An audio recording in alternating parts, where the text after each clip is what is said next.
Normally, I prefer not to make these kind of short videos, but I also want to keep the titles separately. So, yeah, it is what it is.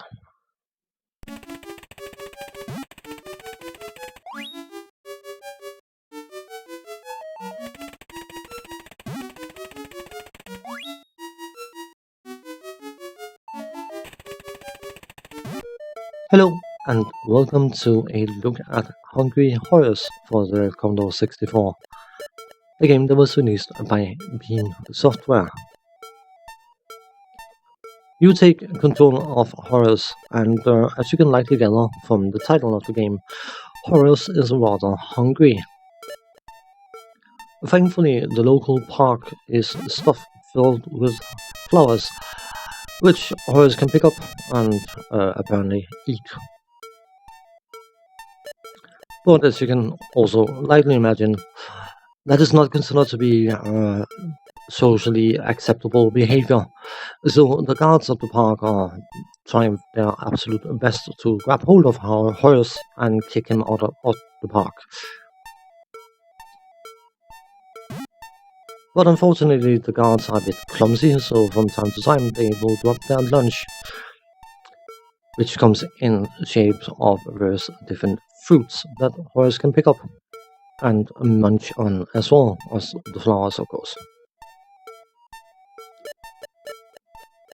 The park consists of 4 individual mazes, each one being more complicated and convoluted than the previous one, and you can move not freely, but you can move between the mazes without having to pick up all the flowers. So you can go from maze 1 to maze 2, from maze 2 to maze 3, and so on. But ultimately, the goal is to pick up all the flowers, so you still have to make sure to get through all the mazes and pick up all the flowers. Each maze has an alarm bell that you can pick up, which will cause the guards to panic, and while they are in panic mode, you can run into them and make them depressed and go away and all that good stuff.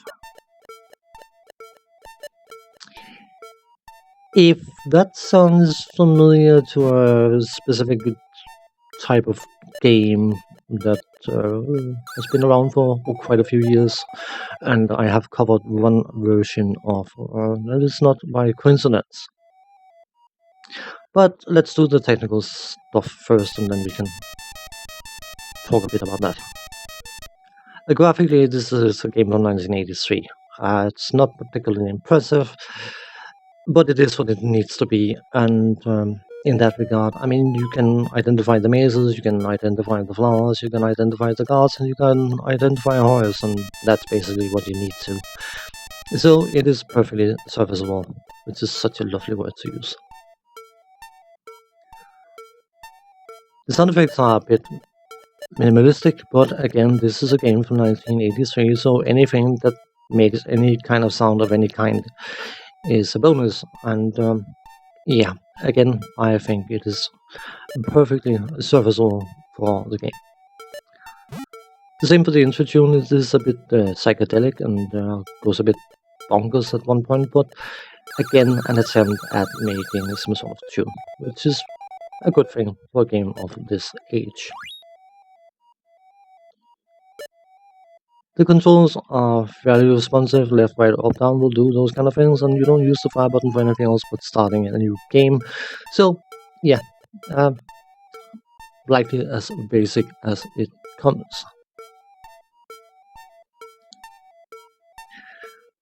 What makes this particular title somewhat unique is the fact that you have the ability to design your own mazes and then save them and play them and have friends play them and that kind of stuff, which is sort of a cool little thing, especially for a game of this age. Personally, I have never been interested in doing level designs of any kind because I keep redoing and redoing, redoing, redoing, redoing, redoing, redoing, and so on and so on and so on, and yeah. So I usually just ignore that aspect of games, and I will allow myself to ignore the aspect of this game as well. It's probably quite funky for those who might enjoy doing such things. But And this is something that I found rather cute. Apparently, some magazine many years ago said that this game was deserving of being considered genre defining, which I think is perhaps a bit pretentious to say, because obviously there's another game called Pac-Man, which I think is originally from 1978, actually 78, 79, something like that. And I will not necessarily claim this is a clone of Pac-Man, but I would definitely say that this game is very, very heavily inspired by the little yellow circle running around, picking up stuff, avoiding stuff, and picking up fruits from time to time, left behind by the stuff being avoided.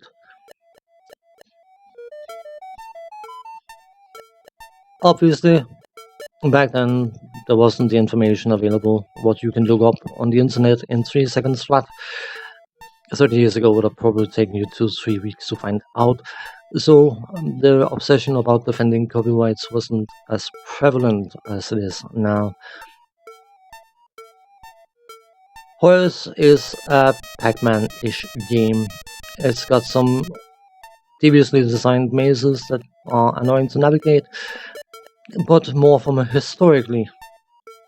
or historical point of view, I think it's called. This is of some interest. Gameplay wise, though, it's a bit flat. Thanks for watching. Take care. See you next time. Bye bye for now.